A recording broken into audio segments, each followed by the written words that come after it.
나이 55. 그 나이가 되면 사람은 압니다. 내가 걸어온 길이 얼마나 긴지, 그리고 그 길 위에서 내가 무엇을 믿으며 살아왔는지. 저는 그 긴 세월 동안 단 한 번도 흔들리지 않았던 믿음이 하나 있었습니다. 남편에 대한 믿음이었습니다. 결혼한 지 30해가 넘었습니다. 어느 새벽에 시작해서 어느 저녁에 끝나는지도 모르는 시간들이 그렇게 쌓이고 또 쌓였습니다. 30해. 그 말이 쉬워 보여도 실제로 그 세월을 함께 건너온 사람만이 압니다. 어떤 날들이었는지를. 남편 이름은 김도현. 59살. 주변 사람들은 늘 그랬습니다. 김서방 같은 사람 요즘 없다. 처음에는 그냥 지나쳤습니다. 하지만 수십 년을 두고 같은 말이 반복되면 그것은 더 이상 그냥 듣는 말이 아니게 됩니다. 남편은 술을 거의 하지 않았습니다. 회식이 있는 날도 밤 10시를 넘기는 일이 드물었습니다. 퇴근하면 곧장 집으로 왔습니다. 주말이면 묻지 않아도 장을 봐왔습니다. 제가 몸이 안 좋으면 죽을 끓였습니다. 말이 많은 사람은 아니었지만 그 사람의 행동에는 늘 말보다 더 많은 것이 담겨 있었습니다. 그래서였습니다. 저는 평생 그 사람을 단 한 번도 의심해 본 적이 없었습니다. 바람. 그 단어 자체가 이 남자와는 어울리지 않는다고 믿었습니다. 믿음이라는 게 원래 그렇습니다. 오래 쌓이면 의심할 이유를 찾지 않게 됩니다. 의심해야 한다는 생각 자체를 하지 않게 됩니다. 저는 그랬습니다. 그 사람이 출장 간 날도, 늦게 연락이 닿지 않는 밤도, 유독 말이 없어지던 어떤 계절도 저는 그냥 지나쳤습니다. 아무것도 아니라고, 이 사람이 그럴 리 없다고. 지금 돌이켜보면 그것이 믿음이었는지 아니면 그냥 보지 않으려 했던 건지 저 자신도 명확하게 말할 수 없습니다. 하지만 분명한 건 그 시간 동안 저는 한 번도 이 결혼이 흔들릴 수 있다는 생각을 해본 적이 없었다는 겁니다. 그 믿음이 얼마나 오래 깊이 자리 잡고 있었는지는 그것이 무너지는 순간이 되어서야 비로소 알게 되었습니다. 그날이 오기 전까지는 작년 겨울이었습니다. 12월도 중순을 넘어가던 무렵, 날이 유독 차갑던 저녁이었습니다. 남편이 거실에서 갑자기 쓰러졌습니다. 소리도 없었습니다. 그냥 앉아있던 사람이 조용히 옆으로 무너지는 것을 보았습니다. 그 순간부터 제 기억은 흐릿합니다. 어떻게 119를 불렀는지, 어떻게 병원에 도착했는지, 복도 어느 벤치에 앉아 있었는지 다 뒤섞여 있습니다. 의사는 심장과 혈관 쪽 문제가 겹쳐 있다고 했습니다. 이번엔 다행히 넘겼지만 언제 다시 위기가 와도 이상하지 않은 상태라고 했습니다. 저는 그 말을 듣는 동안 고개를 끄덕이고 있었습니다. 그런데 복도로 나오는 순간 다리에 힘이 풀렸습니다. 벽에 기댄 채 한참을 울었습니다. 30해를 함께 산 사람이 그렇게 갑자기 사라질 수도 있다는 게 그제야 실감이 났습니다. 밤새 중환자실 앞에 앉아 있었습니다. 아무것도 먹지 않았습니다. 아무에게도 연락하지 않았습니다. 그냥 그 자리에 앉아서 유리창 너머로 링거줄이 달린 남편을 바라봤습니다. 그때 마음 먹었습니다. 이 사람이 살아있는 동안 후회 없이 잘해야겠다고. 다툰 날들, 말없이 돌아누웠던 밤들, 별것 아닌 일로 며칠씩 냉랭했던 시간들, 그런 것들이 그 순간엔 전부 제 잘못처럼 느껴졌습니다. 사람이 그렇습니다. 잃을 것 같은 순간이 되면 지난 시간 속에서 자꾸 자신의 잘못을 찾게 됩니다. 퇴원하고 나서 석 달이 지났습니다. 남편은 천천히 회복하고 있었습니다. 저는 그 옆에서 식단을 바꾸고 약 챙기는 일을 하루 일과로 삼았습니다.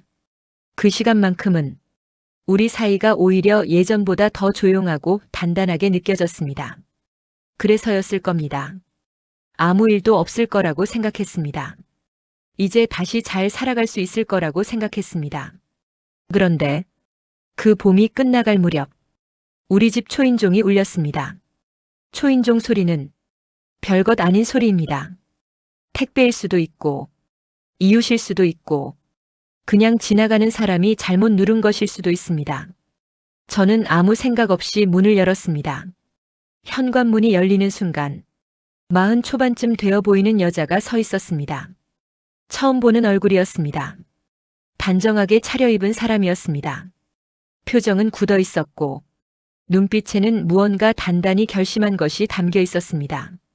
그리고 그 옆에 아이가 서 있었습니다. 10살 안팎으로 보이는 아이였습니다. 고개를 약간 숙인 채 발끝을 내려다보고 있었습니다. 저는 그 둘을 번갈아 봤습니다. 무슨 영문인지 알 수 없었습니다. 여자가 먼저 입을 열었습니다. 혹시 김도현 씨 아내분이세요? 남편 이름이 나오는 순간 저도 모르게 등이 서늘해졌습니다. 고개를 끄덕였습니다. 여자는 잠깐 망설였습니다. 그 짧은 침묵이 어떤 예감처럼 느껴졌습니다. 그리고 여자가 말했습니다. 이 아이, 남편분 아이입니다. 그 말이 귀에 닿는 순간 세상이 아주 잠깐 멈추는 것 같았습니다. 소리가 사라졌습니다. 아무것도 들리지 않았습니다. 여자의 얼굴도 아이의 얼굴도 그냥 멀리서 보이는 것처럼 흐릿하게 느껴졌습니다. 저는 문을 잡고 서 있었습니다. 쓰러지지 않으려고 잡고 있었던 건지 그냥 손이 거기 닿아 있었던 건지 그것도 잘 모르겠습니다. 30해 그 세월이 그 한 문장 앞에서 아무 힘도 쓰지 못했습니다. 저는 그날 그 여자를 집 안으로 들이지 않았습니다. 그리고 문을 닫았습니다. 천천히 소리가 나지 않도록 문이 닫히고 나서야 손이 떨리고 있다는 걸 알았습니다. 남편은 그 시간 안방에서 낮잠을 자고 있었습니다. 저는 거실에 서서 한동안 아무것도 하지 못했습니다. 창밖에는 봄 햇살이 아무 일도 없다는 듯 내리쬐고 있었습니다. 그 빛이 그날따라 유독 낯설게 느껴졌습니다. 남편을 깨우지 않았습니다. 1시간쯤 지났을까? 저는 그냥 식탁에 앉아 있었습니다. 물 한 잔을 따라 놓고 마시지도 못한 채 그대로 두었습니다. 머릿속이 텅 빈 것 같으면서도 동시에 무언가로 가득 찬 것 같았습니다. 그 느낌을 뭐라고 불러야 할지 지금도 모르겠습니다. 남편이 안방 문을 열고 나왔습니다. 잠에서 깬 얼굴로 냉장고 문을 열려다가 식탁에 앉아 있는 저를 봤습니다. 왜 그러고 있어? 저는 천천히 고개를 들었습니다. 그리고 말했습니다. 당신 나한테 할 말 있어? 남편의 손이 냉장고 손잡이 위에서 멈췄습니다. 그게 전부였습니다. 변명도 없었고 반문도 없었습니다. 그 침묵이 대답이었습니다.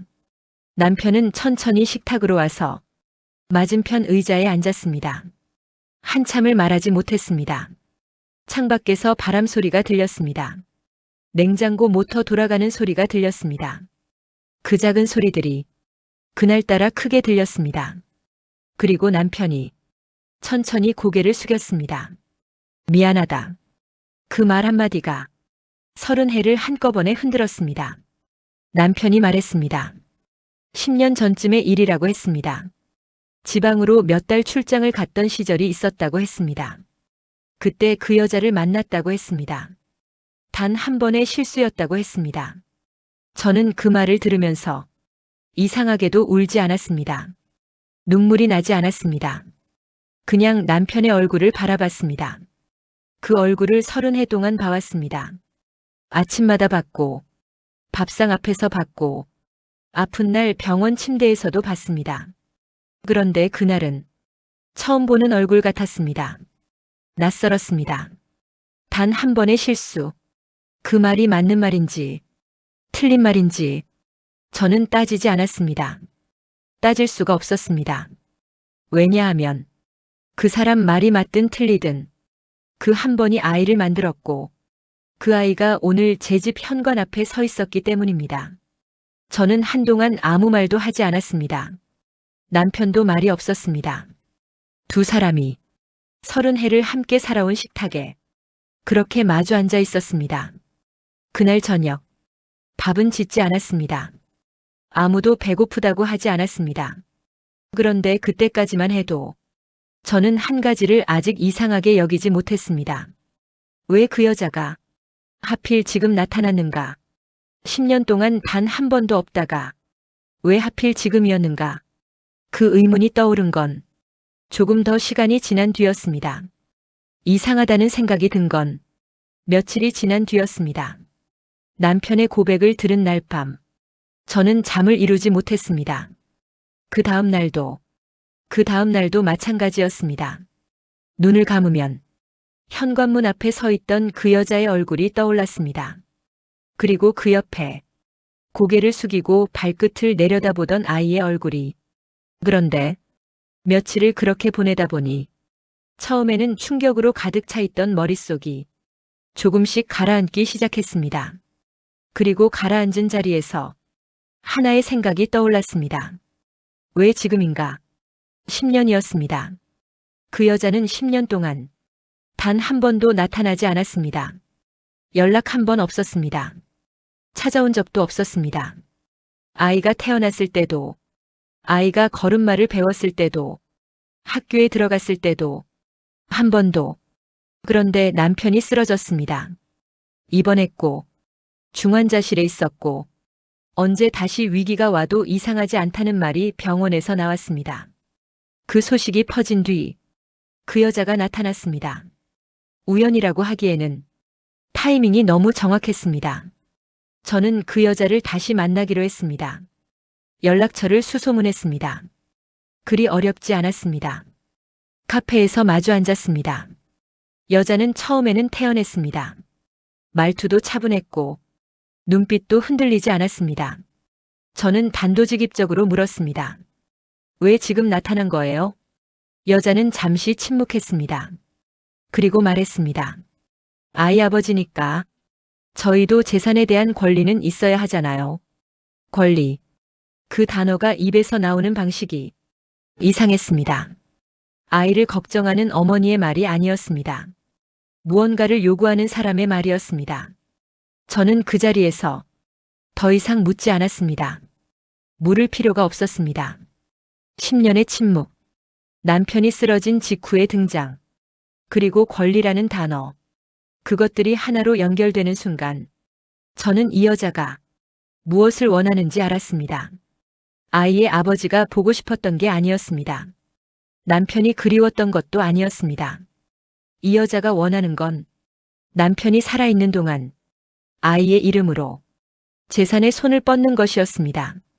카페를 나오는데 다리가 무거웠습니다. 슬픔인지 분노인지 그것도 뒤섞여서 잘 몰랐습니다. 다만 한 가지는 분명했습니다. 이대로 두어서는 안 된다는 것. 그리고 그러기 위해서는 먼저 확인해야 할 것이 있었습니다. 그 아이가 정말 남편의 아이인지. 집으로 돌아오는 길이 유독 길게 느껴졌습니다. 카페에서 그 여자와 마주 앉았던 시간이 머릿속에서 계속 재생됐습니다. 권리. 그 단어 하나가 자꾸 걸렸습니다. 아이를 걱정하는 말이었다면 다른 단어를 썼을 겁니다. 그 여자는 권리라고 했습니다. 무언가에 대한 몫을 요구하는 사람의 언어였습니다. 집에 들어서자 남편은 소파에 앉아 텔레비전을 보고 있었습니다. 저를 보더니 리모컨을 내려놓았습니다. 저는 가방을 내려놓고 남편 맞은편에 앉았습니다. 한참을 말없이 앉아 있었습니다. 남편이 먼저 묻지 않았습니다. 저도 서두르지 않았습니다. 그러다 입을 열었습니다. 친자 검사하자. 남편은 놀란 얼굴로 저를 봤습니다. 예상하지 못한 말이었던 모양입니다. 저는 시선을 피하지 않았습니다. 재산 때문에 나타난 거라면 확실히 해야 하잖아. 남편은 아무 말도 하지 않았습니다. 부정하지도 동의하지도 않았습니다. 다만 그 눈빛에는 무언가 복잡한 것이 담겨 있었습니다. 미안함인지 두려움인지 아니면 그 둘이 뒤섞인 무언가인지 저는 더 설명하지 않았습니다. 설득할 필요도 없었습니다. 이건 남편을 몰아붙이려는 게 아니었습니다. 그 여자가 내민 말을 그냥 받아들이고 싶지 않았던 겁니다. 10년 동안 침묵하다가 남편이 쓰러진 뒤 나타나서 아이를 앞세워 권리를 말하는 사람의 말을 아무 확인도 없이 그냥 사실로 받아들이고 싶지 않았습니다. 며칠 뒤 유전자 검사를 진행했습니다. 절차는 간단했습니다. 서류를 작성하고 검체를 채취하고 결과를 기다리는 일이었습니다. 하지만 기다리는 시간은 간단하지 않았습니다. 결과가 나오기까지 열흘 남짓 걸린다고 했습니다. 그 열흘 동안 저는 남편과 많은 말을 나누지 않았습니다. 밥은 먹었습니다. 약은 챙겼습니다. 잠은 같은 방에서 잤습니다. 하지만 무언가가 우리 사이에 얇게 깔려 있었습니다. 말하지 않아도 서로 아는 것, 꺼내지 않아도 거기 있는 것, 그게 무엇인지는 굳이 이름 붙이지 않았습니다. 열흘이 지났습니다. 병원에서 연락이 왔습니다. 결과가 나왔다고 했습니다. 저는 혼자 병원에 갔습니다. 봉투를 받아들고 주차장으로 나왔습니다. 차 문을 닫고 그 안에 혼자 앉았습니다. 봉투를 손에 들고 한참을 그대로 있었습니다. 이 안에 무엇이 담겨 있든 그것이 끝이 아니라는 걸 알고 있었습니다. 하지만 그것이 시작이 될 수도 있다는 것도 알고 있었습니다. 천천히 봉투를 열었습니다. 결과지를 받아든 날은 흐린 날이었습니다. 병원 창구 직원이 봉투를 건네줄 때 아무 말도 하지 않았습니다. 저도 아무 말 하지 않았습니다. 주차장 차 안에 혼자 앉아서 봉투를 한참 들여다봤습니다. 천천히 봉투를 열었습니다. 결과지를 펼쳤습니다. 한 줄을 읽었습니다. 그리고 한참을 아무것도 하지 못했습니다. 그날 오후 병원으로 남편을 찾아갔습니다. 복도 벤치에 앉아 순서를 기다리던 남편 옆에 조용히 앉았습니다. 그리고 천천히 말했습니다. 당신 아이 아니래. 남편은 굳었습니다. 아무 말도 하지 못했습니다. 저는 결과지를 남편 손에 올려놓고 자리에서 일어났습니다. 그 여자는 남편이 크게 아프다는 소식을 듣고 남의 아이를 앞세워 재산을 노리고 나타난 것이었습니다.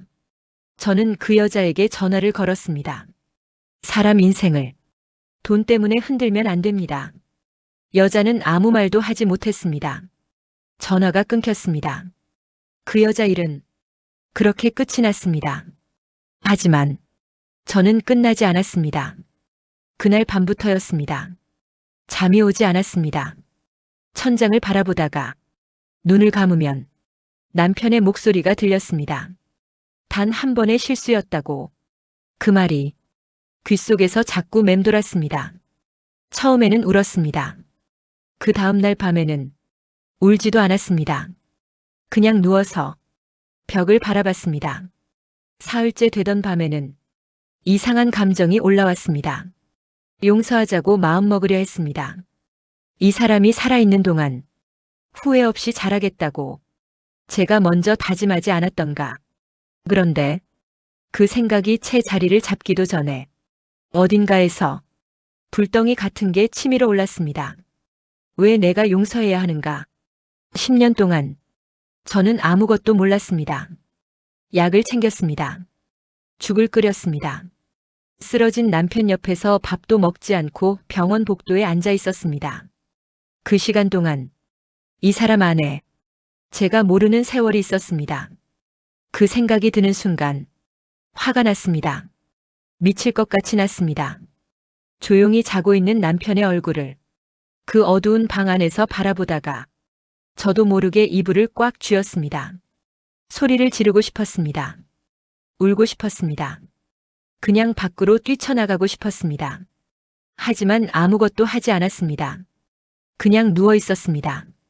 그게 더 무서웠습니다. 며칠이 지나도 열흘이 지나도 감정이 가라앉지 않았습니다. 오히려 더 이상해졌습니다. 낮에는 아무렇지 않은 척 밥을 차렸습니다. 약을 챙겼습니다. 남편이 말을 걸면 대답도 했습니다. 그런데 그러면 그럴수록 밤이 되면 더 깊은 곳에서 무언가가 끌어올랐습니다. 어느 날 밤 저는 거울을 봤습니다. 환한 불빛 아래 제 얼굴이 보였습니다. 낯설었습니다. 이 얼굴이 언제부터 이렇게 됐는지, 낮에는 웃고 밤에는 이를 악무는 사람, 용서하려 하면 분노가 치밀고 분노하면 또 스스로가 무서워지는 사람, 그게 저였습니다. 30해를 믿음 하나로 살아온 사람이 지금 이렇게 되어가고 있었습니다. 저는 거울에서 눈을 돌렸습니다. 불을 껐습니다. 어두운 방 안에서 한참을 서 있었습니다. 앞으로 어떻게 해야 할까? 이 사람과 계속 살아야 하는 건지, 이 감정을 언제까지 안고 가야 하는 건지, 아니면 내가 결국 무너지는 건지, 아무것도 몰랐습니다. 아직도 모르겠습니다. 이 이야기를 끝까지 들어주신 여러분, 어떠셨나요? 사기를 친 여자는 떠났습니다. 아이도 사라졌습니다. 겉으로 보면 모든 것이 제자리로 돌아온 것 같습니다. 하지만 그 집 안에 아직 잠 못 드는 여자가 있습니다. 용서하려 하면 분노가 치밀고 분노하면 또 스스로가 무서워지는 30해를 믿음 하나로 살아온 사람이 지금 그 믿음의 잔해 앞에 서 있습니다. 이 마음을 어디에 두어야 하는지 아마 이 이야기를 들으신 분들 중에도 가슴 한켠이 먹먹해지신 분이 계실 겁니다. 살다 보면 그런 순간이 있습니다. 틀리지 않게 살아왔는데 무너지는 순간이 오는, 그래도 우리는 그 자리에서 다시 하루를 시작합니다. 그것이 삶이라는 걸 우리는 이미 알고 있습니다. 오늘 이야기가 작은 위로가 되셨으면 합니다. 영상이 도움이 되셨다면 좋아요 한번 눌러주세요. 많은 분들이 이 이야기를 들을 수 있도록 작은 손길이 큰 힘이 됩니다. 그리고 사연 읽어주는 밤을 아직 구독 안 하셨다면 지금 구독 버튼 눌러주시면 앞으로도 이런 이야기들 계속 전해드리겠습니다. 다음 이야기에서 또 뵙겠습니다.